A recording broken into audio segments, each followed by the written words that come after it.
Welcome, ladies and gentlemen, to another edition of the Wrestling Underground podcast. I'm your host, as always, Chad Porto. Joining me is the glorious one himself, Marcus Green.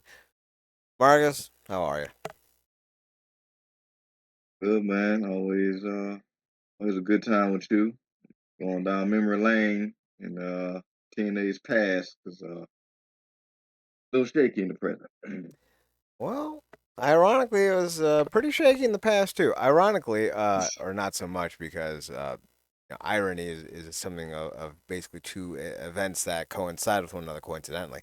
At least in this case. This is not ironic because this is planned. I'm watching the 2002 TNA premiere show, the NWA-TNA pay-per-view number one, as it is now retroactively referred to as, and it's awful. It is fucking garbage. Uh, Yeah, this this is what happens when you have Vince Russo and Ed Ferrara involved with the wrestling. But I don't even think either man was writing for the company yet. I think this was all Jerry Jarrett and Jeff Jarrett's ideas. They have Psycho the puppet dwarf or something like that. I think is his name. all the minis of it all was Oh yeah. crazy. Sorry, it's not Psycho. I think it's T.O. And he's actually quite the little athlete. No, insult intended. Like he's moving pretty well. Like there's a reason why minis are such a big thing in Mexico. Uh, Fans love Definitely. them. Although this was still Yeah, the extreme era of our country where everyone was extreme and in your face, and it wasn't yeah. great. So they had the minis. They had this little sexy time break, which you cannot do now. Well, not in that way anyway. And you could barely do it then too. Like yeah, I'm pretty sure the 2002 premiere show had them do like a whole like a women's gown situation or something like that. Ironically enough, Mickey James, one of the first people to be involved in TNA in the women's division, circa 2002. It was either the first or second show. I can't remember which. But yeah, she was absolutely involved in like this just stupid little thing. I think who else was there? I can't remember now. Francine, I think maybe. It was a whole thing, and they were going to build the company around, or at least build the women's division around these individuals. But most of them ended up not coming back. And what's wild to me is, and I'm reminded of it because I looked up Sabu because I thought Sabu had more than just a handful of matches in 2002 with TNA.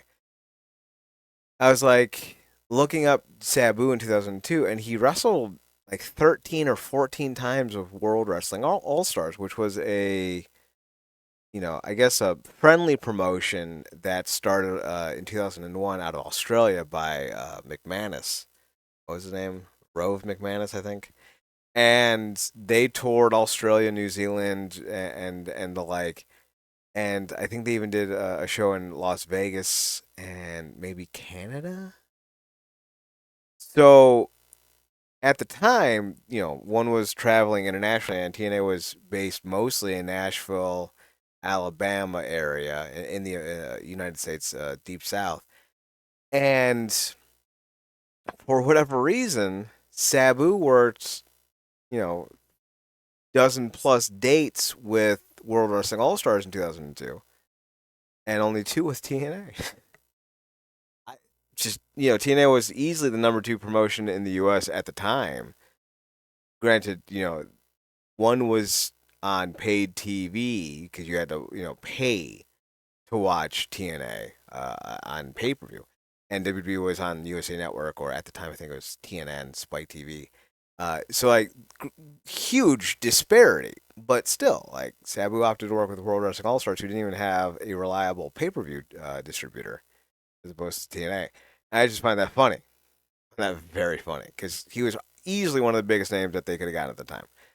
Um, but one of the things that really struck me though, going through memory lane, was just how wildly inconsistent this company was in 2002.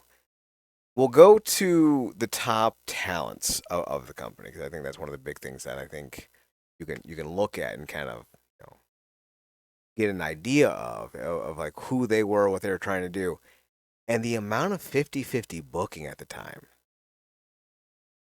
what I want to know is why do people think that works? I guess promoters, why do you think that works? It doesn't. I think that's one of the biggest issues with TNA and WWE in general, like pro wrestling in general at the moment, is you have this inconsistency with promoting stars. You look at, mixed martial arts and boxing, when guys start to lose too often, fans tune out. They don't care anymore. Tyson Fury, who? It's all about Alexander Usyk now. Yeah, I don't know. Maybe it keeps the fans. Some people feel like it keeps them on their toes because it makes the art form with the pre-written outcomes less predictable. You So know, they tell themselves. maybe, but at the end of the day, I think what you need to do is promote and book. Listen, Roman Reigns as a wrestler is a C tier guy. He's not even a B plus player. He's a C tier wrestler. He's a C tier athlete. He's a C tier promo. Yet he became the biggest thing in WWE for 3 or 4 years because of how they booked him. Roman Reigns doesn't have such an aura or such a charisma that he's the only one that you could do that with. It isn't like trying to find the new Hulk Hogan in the 90s, right? You know, So you easily could have gotten yourself over it, earlier as a company if you had just like said, "Hey, this is what we're gonna do. We're gonna start booking certain guys." Looking even at like guys like Ken Shamrock, he was arguably their biggest star on the roster, at least who was there in and out. And I wonder what this company would have looked like had Shamrock stayed in TNA. But also, we were talking briefly, what would have WWE looked like had Shamrock returned to WWE instead of going to the UFC or going back to the UFC in 2002? Because that's why he left TNA to go back to UFC. If he had left TNA to go back to SmackDown, God, that would have been cool.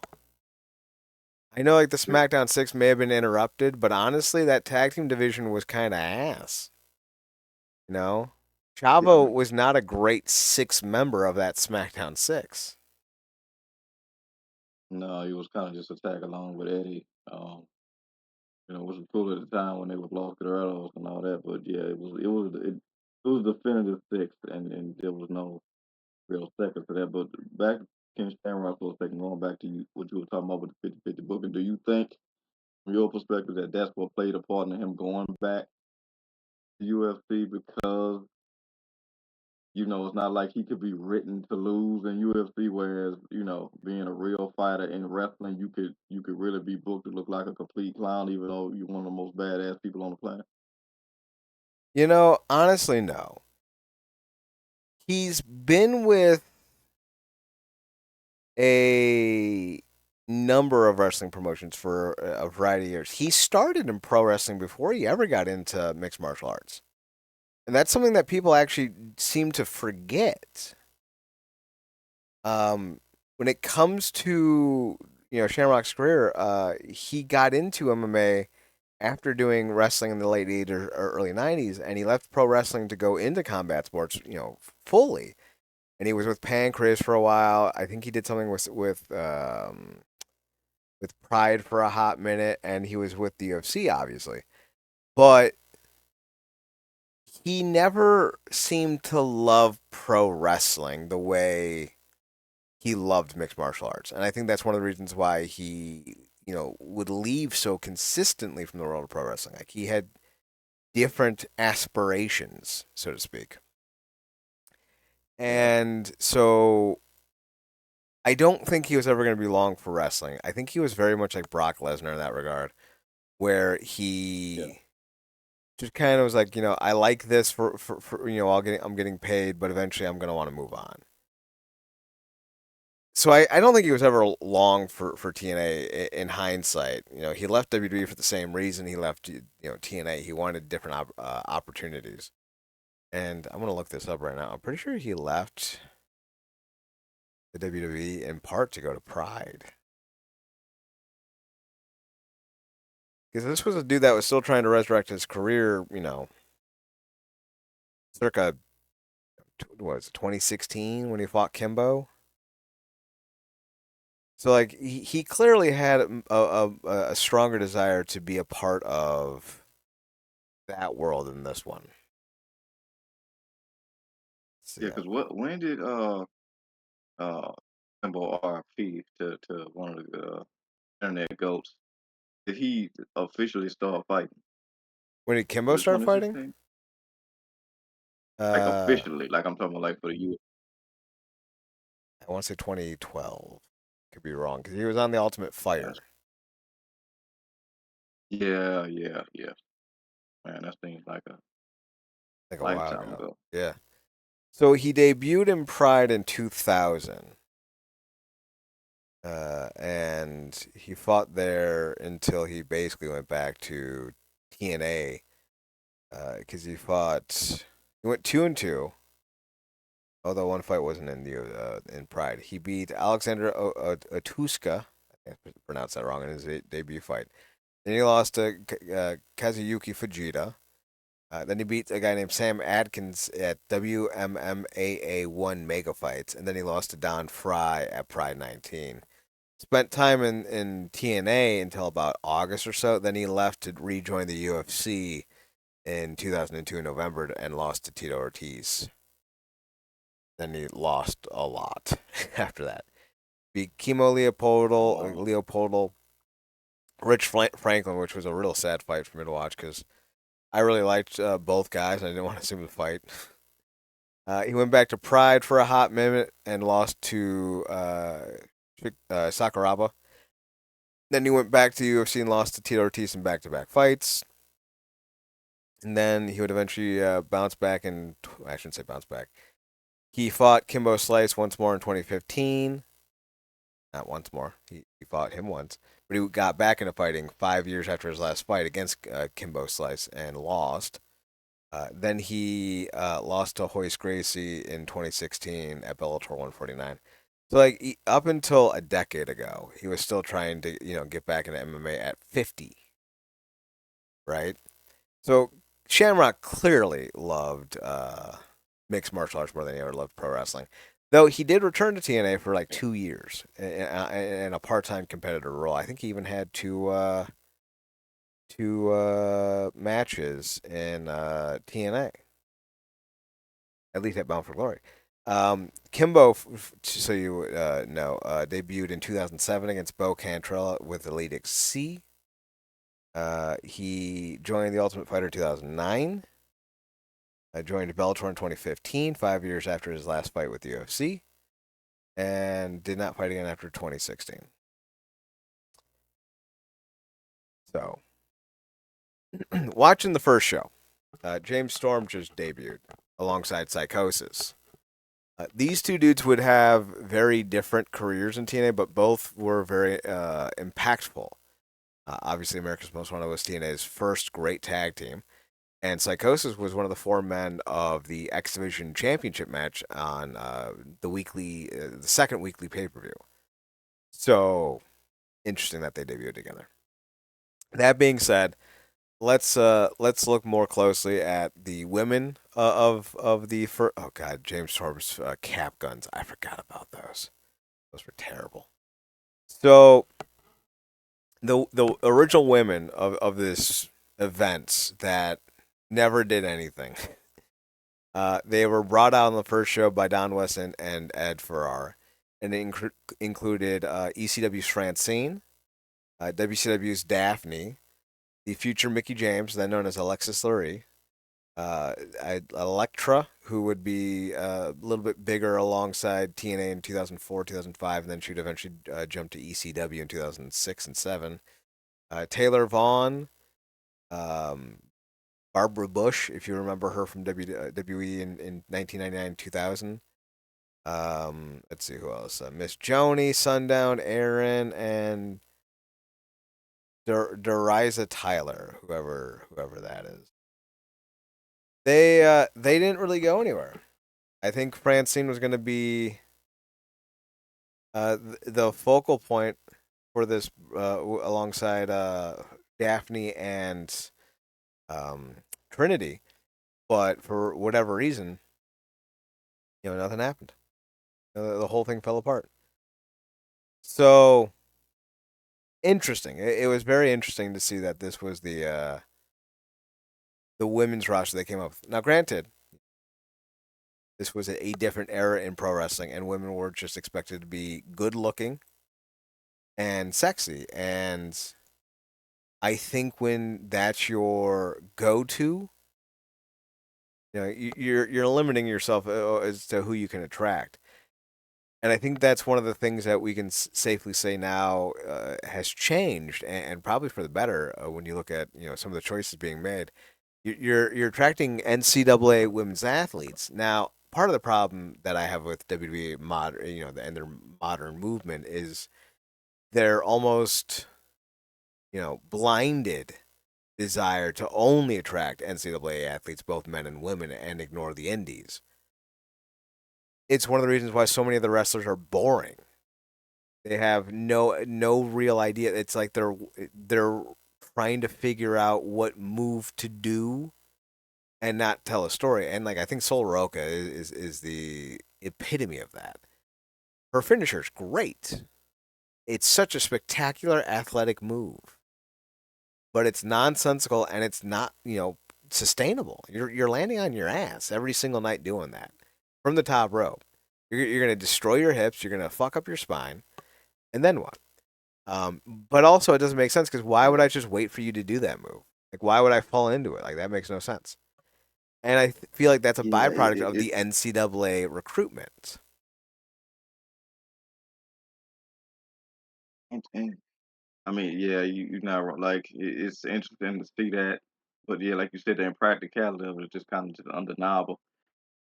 I, I haven't always felt similar about and this is just about like her long term health about Athena Mm-hmm. with the old face.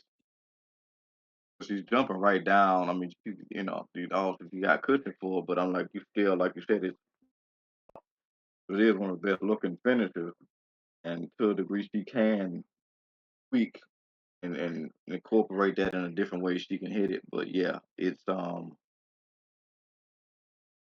that being like a byproduct. I hadn't even thought about that. Just about the way they recruit stars now. They don't even.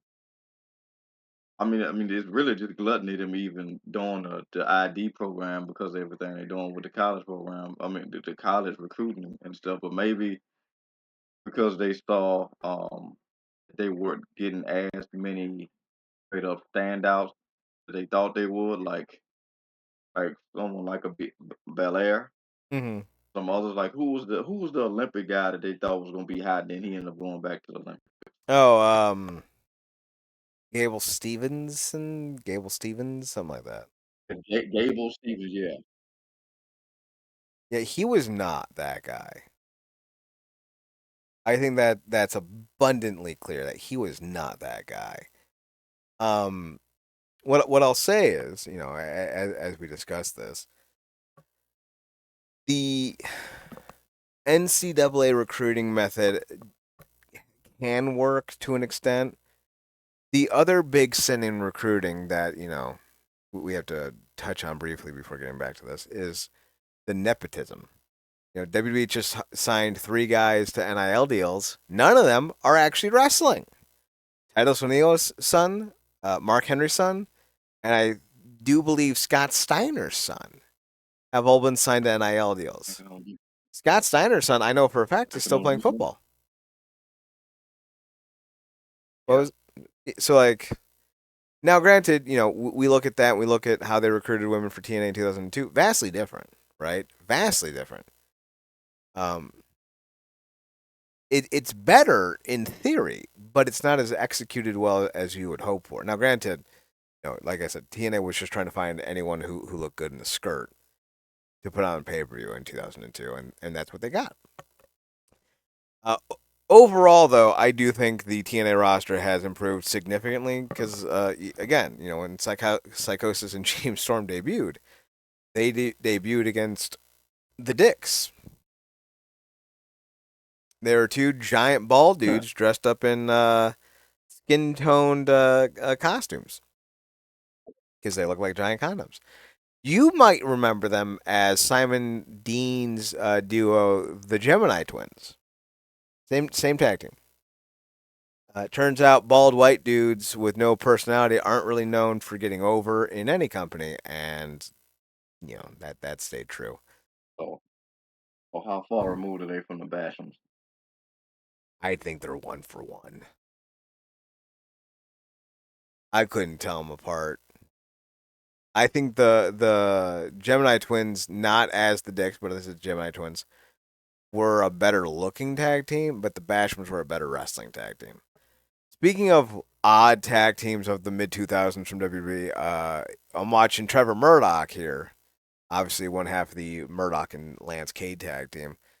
He looks like a methed out Dustin Rhodes, Yeah, and he looks about that's true. 112 pounds lighter than he is currently. Now, granted, I will say this: he is a solid hand, and I enjoyed his mini run in 2008 in TNA. But it's just wild that so many names could have been had, and we had the Dups, right? Like Trevor Murdoch as one of the Dups, a ancestral trio involving three cousins, bowed up, fluffed up, and bowed up. You know what's funny about what you just said? I when you were talking about Murdoch and how he looked when we first saw him. I was like, I think I got introduced to him when he was in WWE. But I was thinking to myself, I'm like, he really does look like the before picture that they show you in the wrong turn movies before the people got mutated. Yeah, I could see that. The incest. Yeah. So it was stand up, bowed up, and fluffed up. And it's supposed to be like bowed up, fucked up, jacked up. I think it was Yeah, a bow and stand up. They really thought that they were yeah, onto because I something, think and it wasn't great.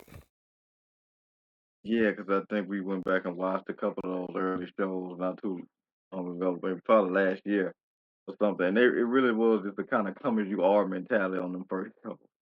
Like they really just letting stuff hit a wall and see what sticks with a lot of this stuff, like the outfits, the names. I'm surprised some of those people stuck around as long as they did.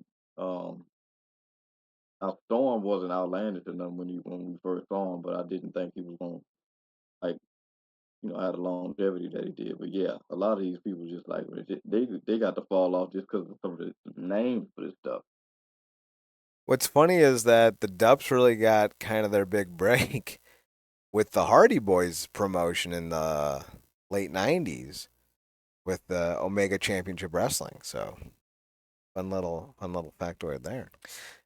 Let's talk more about the roster for 2002. It is a cavalcade of chaos. You have obviously the big names like AJ Styles, Amazing Red. The Road Warrior showed up for a hot minute in late 2002. Road Dogg was someone that they were really high on. They're like, hey, let's push Road Dogg, guys, and that was always funny to me. The former Kiwi was a big to do. Christopher Daniels was big to do. Same with Christopher Harris and James Storm. They would eventually become America's Most Wanted.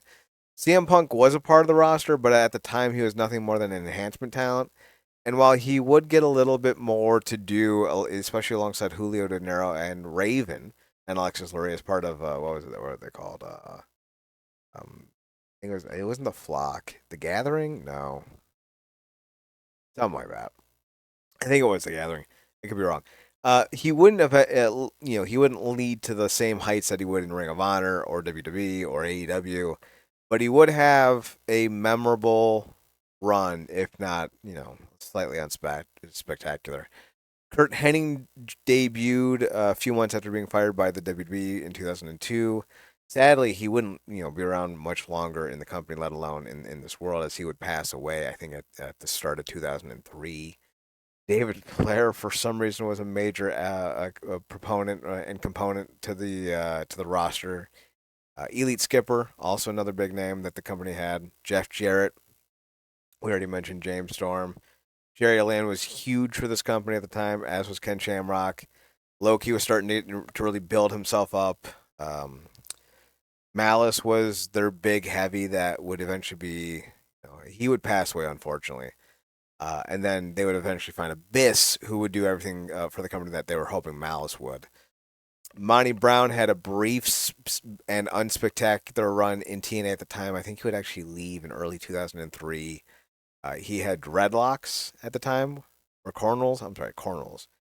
And he didn't really seem to have the same charisma he would have when he would re-debut, I think, in 2004 as the alpha male Monty Brown. Rick Steiner was around for a hot minute, as was Norman Smiley. Percy Pringo served as what was he, like a figurehead. Ron Killings was probably their top heel for the longest time. Sabu and Scott Hall were two of their bigger names that didn't stick around nearly long enough, as well as Six Pac. Sonny Siaki was probably one of the few prospects out of this early class that really did a lot. But the biggest names, I think, Chris Harris right here. He and James Storm had the most matches. I'm sorry, not the most. They had the most wins. AJ Styles, I believe, had the most matches. Styles had 28 matches for TNA 2002, winning 15 times and losing 11. He went 15 and 11. Arguably your best wrestler on your roster. Went 15 and 11. Yeah. Ludicrous. Lynn was there too, right? Yeah, Lynn was there too. Lynn went 13 and 9. Harris and Storm went 17 and 6 respectively, which is funny as hell because Storm and Harris did not debut together. In fact, Storm lost his first match with Psychosis, and then I think Harris would be in the main events, and he would lose as well. So after that, they pretty much just tagged together throughout the rest of the year. Sonny Siaki had 21 matches and went 15 and 6, so he was used pretty damn well. Um, Jarrett wrestled 20 times and went 11 and 7 with 2 draws. Jorge Estrada, a member of the Flying Elvises, Marcus, I don't know if you remember them, went 9 and 9. This one hurts the most. Joel and Jose Maximo, who had 16 and 15 matches respectively. These are the cousins of Amazing Red. They won just 3 matches. Loki went 7 and 8. Ron Killings with 9 and 5. Respectable, not great. Road Dogg went 9 and 4. He won 70% of his matches. Insanity. But let's look at who was used the best. When percentage. Styles had the first most wins among singles competitors, tied with Sonny Siaki. Harrison Storm won 17 times, but I think all of those were tag team matches. Jerry Lynn had 13 wins. Jeff Jarrett had 11 wins. BG James. Jorge Estrada, who would actually tag up with CM Punk eventually.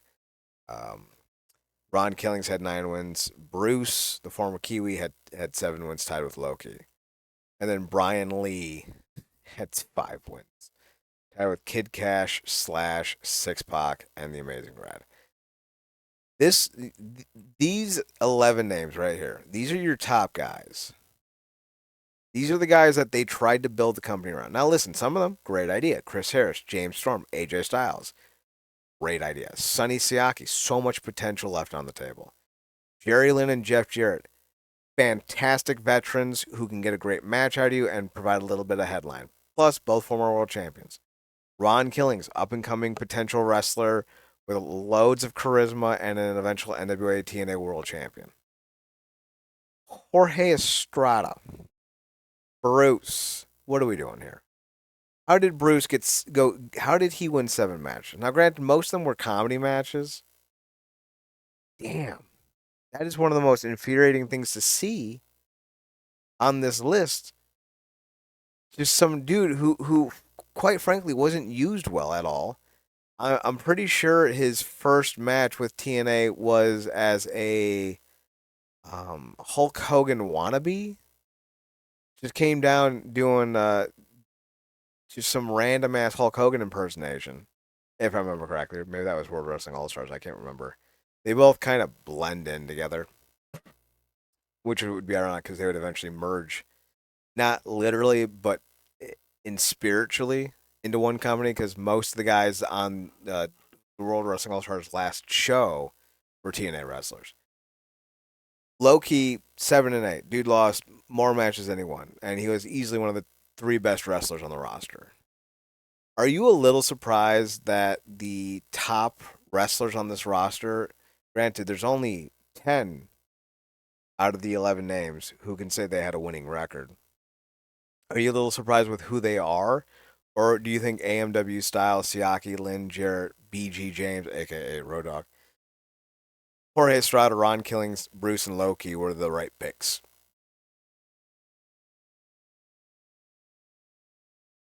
Yeah, I mean it's interesting, particularly when you say guys like Styles and because and low key they just stand out so much, but maybe they just I don't know, maybe they weren't banking on the staying power. I don't know. Like you said, it was an interesting time.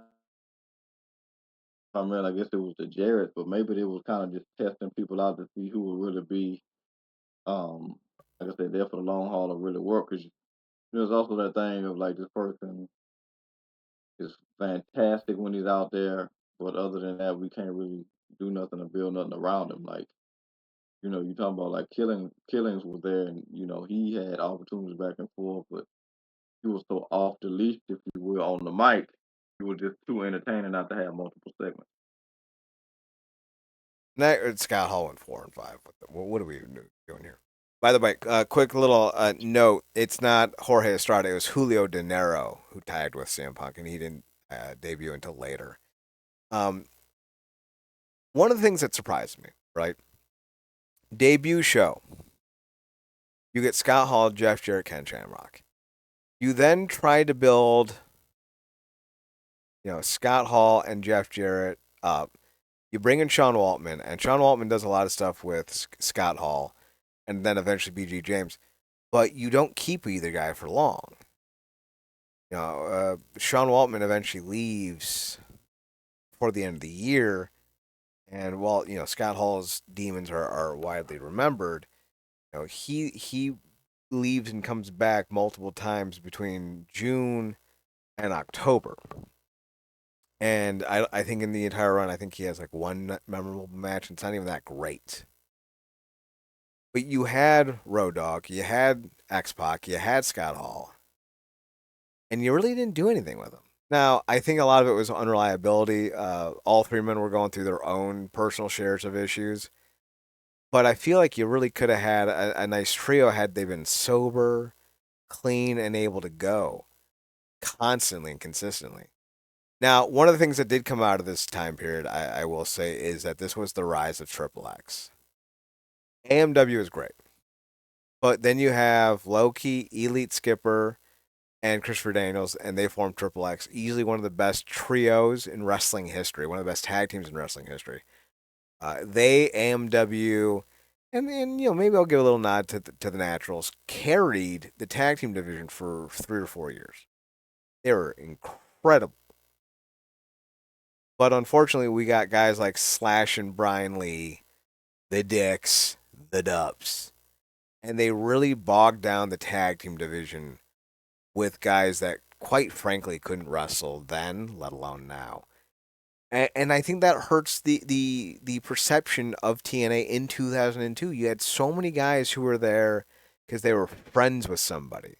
Think about if AEW's nepotism hires went poorly. Now, granted, you could argue that some of them did, but guys like Eric Watts, David Flair, they were hired because people liked them or liked their parents or their parents were involved somehow. And when you look at how this company struggled in the first 2.5 years, it's easy to see why. This was not a company that was focused on bringing in the top talent because all you have to do is look at what Ring of Honor was doing, several months before and heading into the summer season of 2002.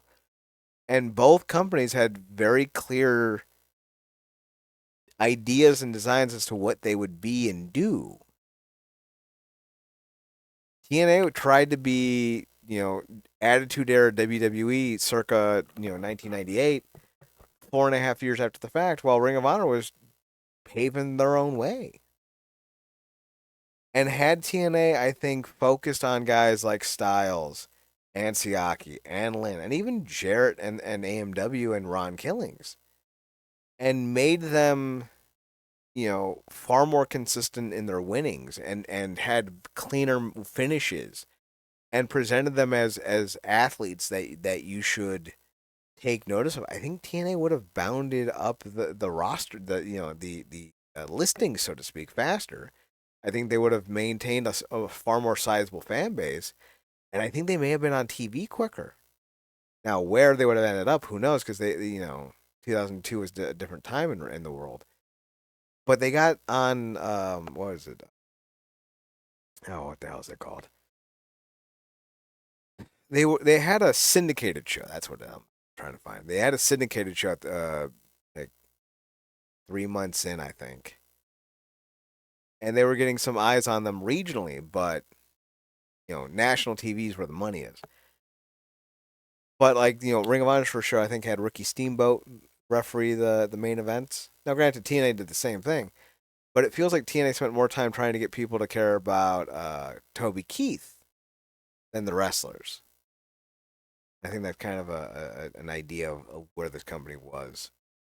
Marcus, TNA recently, within the last year, posted a video of their essential matches of 2000. Have you seen this list?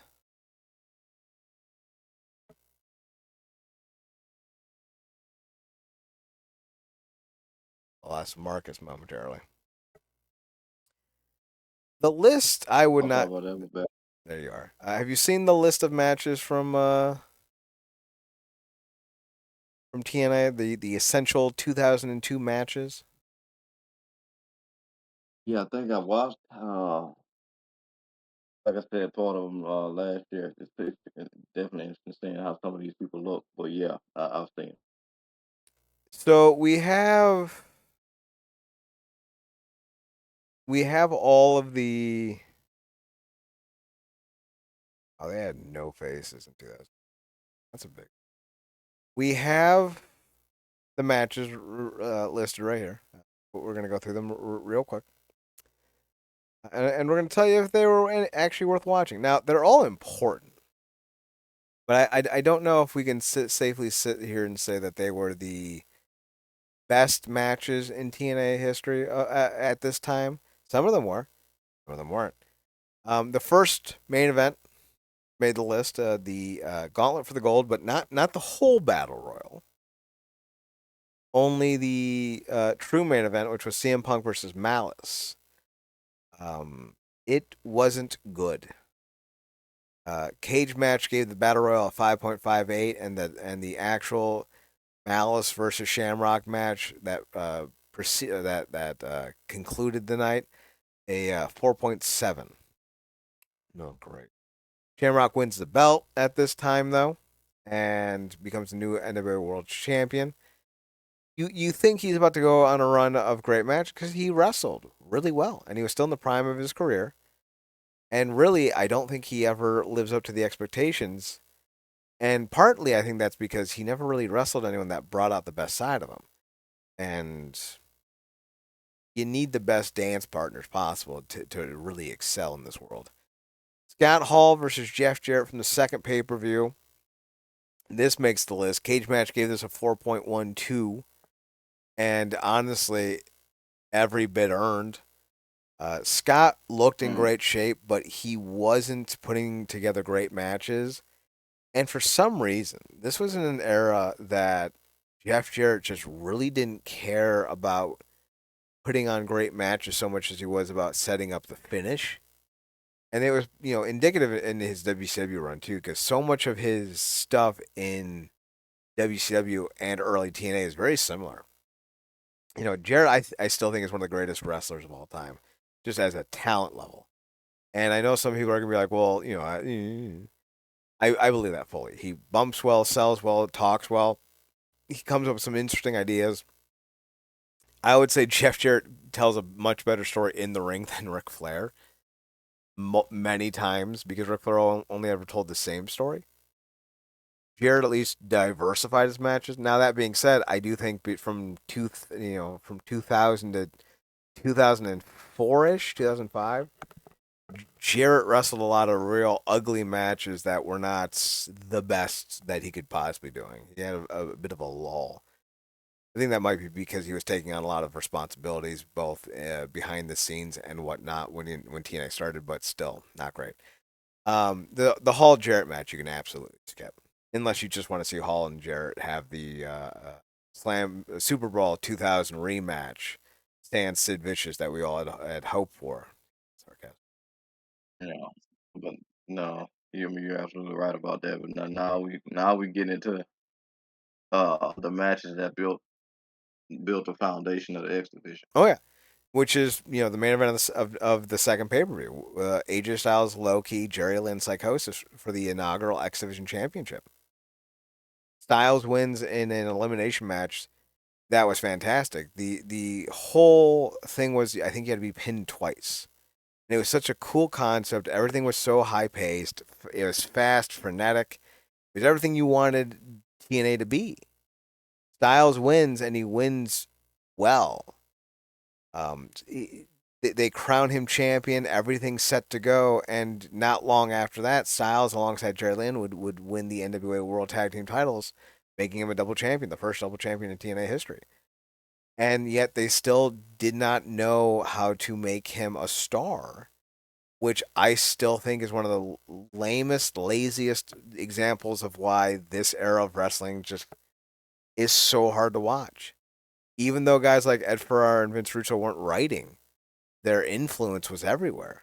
And it wasn't good. It was crash television. And Styles is not a crash wrestler.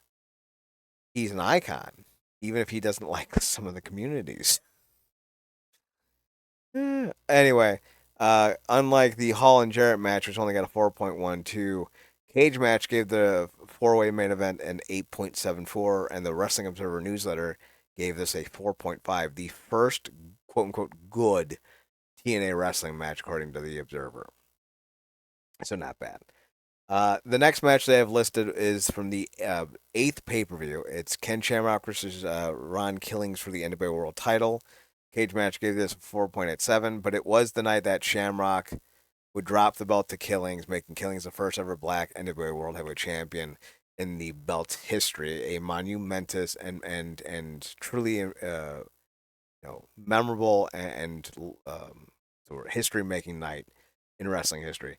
You just wish the match was better, truthfully. Kofi Kingston, Bryan Danielson, this was not. These are the issues with this company at the time. Like you have this huge moment. Killings wins the world title. He's your top heel at the time. He's doing everything you need him to do, and you still somehow bungle it. And it's hard to understand why. I don't know why they overbooked the match that they did. Shamrock was clearly a little bit checked out, so that didn't help things. It was not a great encounter, truthfully, and it's sad. But we move on. The next match was Styles Lynn Low Key from the 11th pay per view, also for the X Division title. At this point, Low Key is champion. I don't believe it was a triple threat match, if I remember correctly. I think a ladder actually was involved. And Lynn defeats them both to win the X Division title. And this was, again, one of those matches that made fans talk. The Observer gave it a 4.25. Cage match gives it an 8.47, and it really cemented Lynn and Styles as a feud within the X Division that was worth paying attention to. Unfortunately, they wouldn't do Lynn right, and at one point they would actually have him not wrestle. He was a backstage producer for the longest time, and I never understood that decision because while he didn't have the popularity of Rob Van Dam, Jerry Lynn and Rob Van Dam were cut from the same cloth. And you easily could have used Jerry Lynn for a lot longer than they did. But what are you going to do about that? Then we go to Low Key Styles from the 14th edition of the weekly pay per views. It's a 2 out of 3 falls match. Styles defeats Low Key, if I remember correctly, to become the number one contender. The Observer doesn't rate this one, and Cage Match gave it a 6.96. Styles versus Red from the 19th pay per view for the X Division title. Styles takes the belt. or defends the belt against Amazing Red. Observer gave it a 3.75. Cage match a 7.87. Styles versus Lynn from the 20th edition for the next week. Also an X Division title match. Lynn again defeats AJ Styles to help, carry on this feud between the two men. The Observer gave it a 4.0. Cage match gave it a 7.82. Then we would have a match that I think showcased what Ron Killings and Jeff Jarrett could be, close to, but not completely with the brakes off. Uh, Jeff Jarrett defeats Ron Killings on the 22nd pay per view. Wrestling Observer gave this a 3.5. Cage Match gave it a 6.36. And you saw just how good this pairing could be, but the problem was they really tried to steer the direction into Ron Killings being the angry young black man in the mostly southern states, playing off of the inherent racism that comes with that. And Jeff Jarrett was the conquering babyface, kind of, sort of, but not really. And it kind of fell flat in a lot of ways. I think if you had Ron Killings fighting Jeff Jarrett, as a face and Jarrett as a heel, because Jarrett works great as a heel, I think that match would have been a lot better, and I think it would have been far more memorable than what we ended up getting, personally speaking. Lastly, Agreed. yeah, and we'll talk more, and I'll get you more about your opinions in a second. Lastly, from the list, you get Triple X versus the SAT and Amazing Red from the 26th edition of the weekly pay per views. Triple X makes their debut as a trio at this show, if I remember correctly, and get the win. Observer gives it 4.25 star rating, and Cage Match gives it 7.70. Marcus, of these matches, one, which one was your favorite, if you have one, and two, uh, how do you think the Jarrett Killings would have gone had Killings been promoted as a face from the get go? I mean, I think it's what you said. I mean, look, he was. I mean, it perfectly fit the character because during that time, like, Jared was a menace. He was all over the show. And Killings was basically like an anti-system guy without, he was, the guy, the man's trying to get him, this, that, and the third. They won't let him be him. They trying to stop him. Type of dude. It really was the perfect fit type of thing. And Jared, who, like I said, was all over the show, was obviously probably one of the guys that Killings was talking about. It seemed like really easy money. They just didn't, and maybe that was like one of the reasons, like you said, to kick off the thing. It was chaos. A lot of this stuff is kind of like easy to do, and maybe one of the more consistent things they was doing was with the X division, and you know, did some stuff consistently with Styles and his feud with Lynn in particular. But like you said, they could have done more with the OG Jerry Lynn. But yeah, I mean, Killings had everything you needed to be a face, and Jeff had everything you needed to be a heel.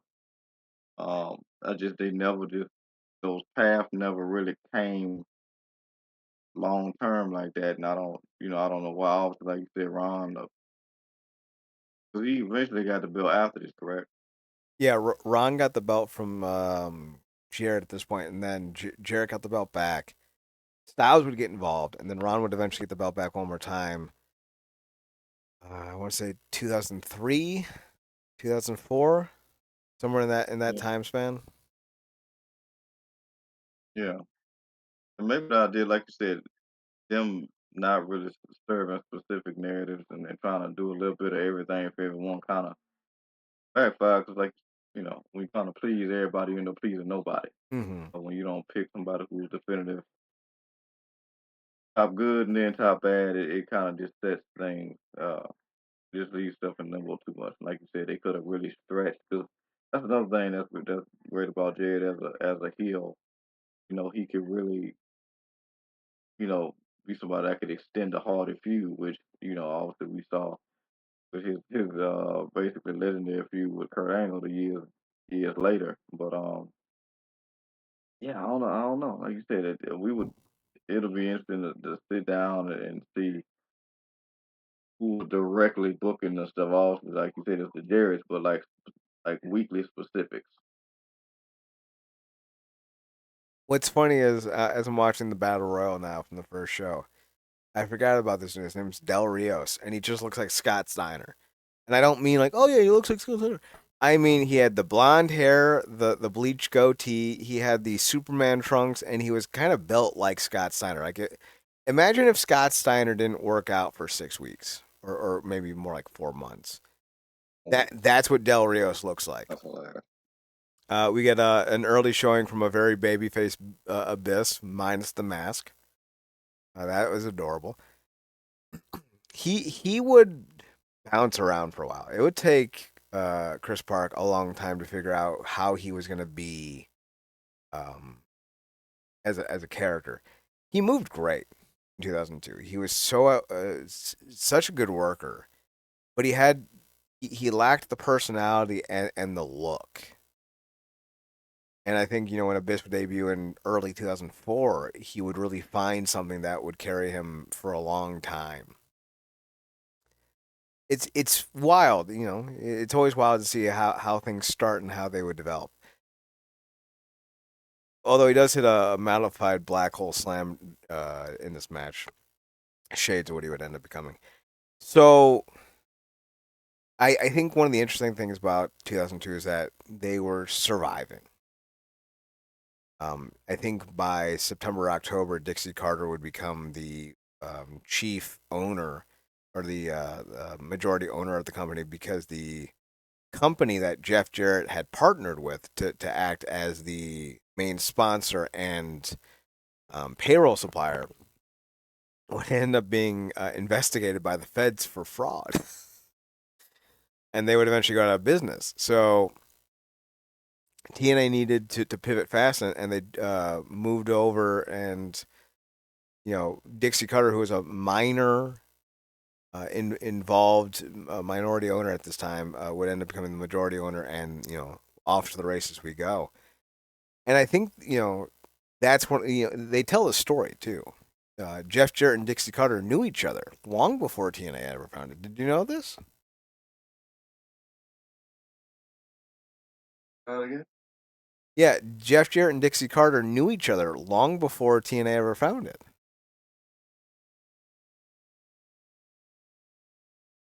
That's interesting. I wonder, if that helped grease the wheels for, It eventually what, that the backing for that. it didn't though. That's the funny thing. They were not roommates. They were neighbors in I think it was a Nashville apartment complex. Right, when they were both in their early 20s, Jeff Jarrett was wrestling, and Dixie Carter, I think, had just finished going to school. They knew each other. They lived next to each other. I think they were like across the hall neighbors. And when Jeff Jarrett was looking for financing for TNA, Dixie Carter remembered him and was like, "Did you live at so and so?" And he goes, "Yeah." He goes, "We were neighbors." So it's hilarious that the random circumstances of this universe put them together. Funny enough, and he's mentioned this before, and I'm sure you know this. Jeff Jarrett has a tendency to find powerful women before they become powerful women, because Jeff Jarrett's babysitter for the longest time was a young woman by the name of Taylor Swift. Oh Sometimes you wow. can't fucking make this shit up, man. The real life side of wrestling is almost more chaotic and interesting than the actual stuff we see on TV. Um, but yeah, so they tried to survive for the year. They wouldn't get any major television access um, or anything of the like. Like they wouldn't get a 3 hour pay per view. They wouldn't become this anything worth talking about. For the longest time in 2003, which we'll talk about eventually, they were going to have Bound for Glory, and the main event was going to be Jeff Jarrett versus Hulk Hogan, and Hulk Hogan, in Hulk Hogan fashion, backed out of it. That may have launched them into a more prominent role in the wrestling sphere, I think. Had they gotten Hulk Hogan in 2003 before all the nonsense came out about him, and, and all the skullduggery stuff Yeah. that he did, and the subtle acceptance of Nazism. I'm sorry, the Hulk Yeah. Hogan I grew up with never would have taken a photo with no Nazi. I'm just saying. But like that would have been huge. But that would be in 2003. Nothing like that happened in 2002. They just kind of, limped along trying to do the best they could with a limited budget, a limited roster, and a wing and a prayer. It's interesting to see what they started with and what they ended up becoming. Marcus, any final thoughts on TNA Yeah, in 2002? yeah. Just I even like because I think you had put me on to go back and watch some of the older shows. Like I said, I think that was last year, and like you said, I think you perfectly described it. It was um very much like a home version of chaos. In a way, like you said, ultimately they were surviving. This was them kind of starting everything, trying to add a lot of pieces to the puzzle, and kind of was trying to fit pieces where they didn't necessarily go, thinking it'll work better because sometimes it's the offshoot stuff that ends up having the longest runs. A lot of stuff didn't, some stuff did. Um, but I think humble beginnings is certainly a level of credit I can give because eventually what they would evolve into really was an alternative um, in the industry. So um, it certainly is something to watch. Particularly if for nothing else, the whiplash you get with just what was happening in wrestling then versus uh, what we come to know now. So yeah, Funny enough, so just in case anyone is thinking that we're fibbing, here's a photo of Taylor Swift hanging out with Jeff Jarrett and his kids. 100% authentic. But here's something I just saw in the comment section that I actually think is equally interesting. Jeff Jarrett just knows everyone. Jeff Jarrett really is the center of the universe. Because at one point he was neighbors with Lisa Loeb, who of course did that hit song in the '90s, "Stay," and I think that's just hilarious. So, what are you gonna do? All right, Marcus. Any final thoughts on this week's show? uh, no, like you said, hell of a thing. In the beginning of being in TNA, I had no idea about that Dixie call. No, it's not. I don't. Doesn't feel like they were intentional about keeping that hidden, or maybe it's just something that never came up, or people knew about it and didn't care to ask. But that certainly is an interesting thing, and thankfully, because I mean, she ultimately did save them, even though for long-term involvement, um, ended up being one of the things that kind of hindered it to a certain point. But yeah, that's Taylor Swift and Dixie Carter, Jeff being a link in that whole thing. Yeah, yeah. Yeah, What are you gonna do, right? she told that story actually for the first time, if I remember correctly, and if I'm not misinformed. She told that story for the first time on the uh, uh, TNA 2002 DVD, the first year um, DVD from like 2006 or seven. So straight from the woman's mouth, like fucking wild, right? Next week, kind of up in the air. We could talk about Nikki Bella paving the way for women's wrestling. Your guy being back, There's a few guys being back. I don't know who we're talking about. the bald one from Georgia with the pyro. Oh, Goldberg. Yeah, we could talk about Goldberg. Watching him walk down to the ring made me sad. His knees are so shot to shit, it's not even funny. He's also nearly 60. So, like, it's not like watching a goat, just fall off in real time. Goldberg's goat years, like, were 20 years ago. Yeah, it's not good. Like it's like this dude. Like my dad's coming to this parent teacher conference. He's gonna f you up. Like then you see him like, did somebody f him up before he came here? Can I just point out that in 2010, or like 2008, really, 2006, I was like, Goldberg should sign with TNA, man. That'd be great. That'd be huge. And everyone's like, he's too old. Oh, Oh, is he? It seems like he wrestled for almost Oh another man. 19 years, folks. Oh Saying man. 2006 Chad is vindicated. Yeah, we'll talk more about the Gunther Goldberg of it all next week because, like, oy, it could be amazing. Then again, hey, we said, hey, Lesnar Goldberg, what was it, 9 years ago, 2016? We all said that was going to be ass. Yeah, it was the best we've gotten in the last like decade was that second match he had with Brock, Yeah. where it was like a slamming of the specials real quick, get in there, get out of there, get good type of deal. Yeah, but other than that, I'm definitely looking forward to you holding Portal class on which women broke barriers and which ones didn't. We'll see if we talk about it. That might make me too hot because I hate revisionist history. I hate liars. I hate people who lie to try to augment the reality that we all experienced. Trying to tell Oh man, us that Nikki Bell and who was it? Io Sky said it. yeah, Like you paved the you what? Mm. yeah. I didn't think I'd see the day, but watching you fall off both bandwagons of both Joe Hendry and Cody Rhodes in real time is not fun. It's a bit shocking. Now Joe Hendry has allowed himself to be booked like a putz, and Cody has kind of proven himself to be a bit of a lion sack.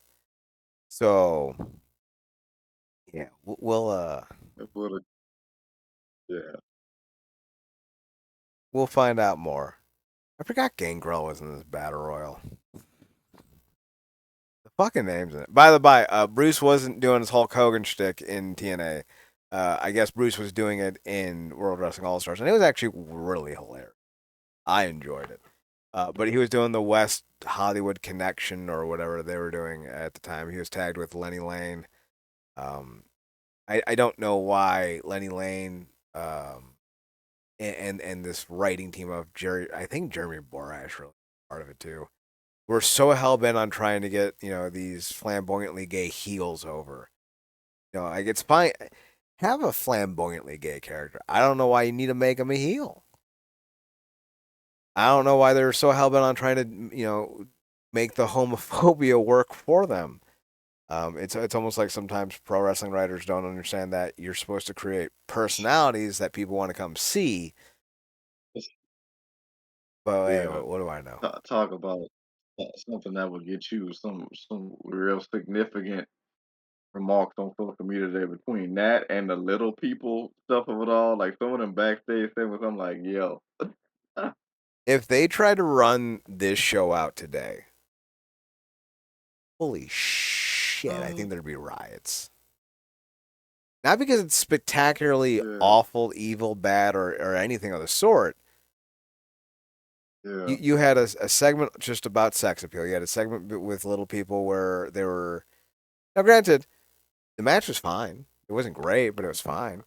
Um, Psycho the Puppet Dwarf, though, would really ruin that concept because he was just unhinged. Now, granted, he lived up to his name, but that doesn't mean it was entertaining. And then, of course, the whole gay people are scary idea. Just yeah, this show is rough. It's a snapshot of time, though. That's for sure. Marcus, you can be found on your other Twitter account at ParadoxKid, ParadoxKid. that's me. You also have another podcast, The True Penny Show. What's going on in The True Penny Show that's coming up? Just did a review of recent Dominion and all the happenings with that, and stay tuned. Probably coming up with you know something else from the Japan area. Might not be directly New Japan, maybe something else. But yeah, just be on the lookout for that. We know that Tanahashi and Takashi, Christ, what's his name? Yes, yeah, yeah. Kaneshke Takeshita. Did I at least get the order right? If not the mispronunciation. Takeshita A and little kid to catch. right. Takeshita and Tanahashi are going to be in the G1. That's going to be fantastic. Gabe Kidd won the what are we calling now? The international championship? I don't know. Yeah, I think theirs is the global. Global. Is Some it, it's is it the something global? stupid. I don't know what it is. But he won it, and that's cool. I like Gabe Kidd. By the by, you know, Tempest, aka Crowbar, has entered the battle royal at this point, and TNA did an entire stable called the New Church. Slash and Brian Lee were the big names in it. Same with Malice. I don't know why Crowbar and Gangrel weren't. It seemed like characters fit for the stable, but again, I digress. Stupid. Plus, Steve Cornero was in this, one of the best workers of the early 2000s who weren't signed to the WWE or New Japan. Again, just fucking wild. Anyway, you can find me on Twitter at Chad Nerdcorp, CHD, NERD, and on the Instagram at Chad's CHDSPHOTO, Be sure to follow us on the website, realnerdcorp.com. We're also on Twitch at twitch.tv/Wrestling Underground. We're on YouTube at youtube.com/Wrestling Underground. And I think that's it for the socials. Thanks for tuning in tonight, guys. Thanks for tuning in. Thanks for checking us out. Thanks for giving us a chance. Remember, as always, to watch more wrestling. And Marcus, take us home. No.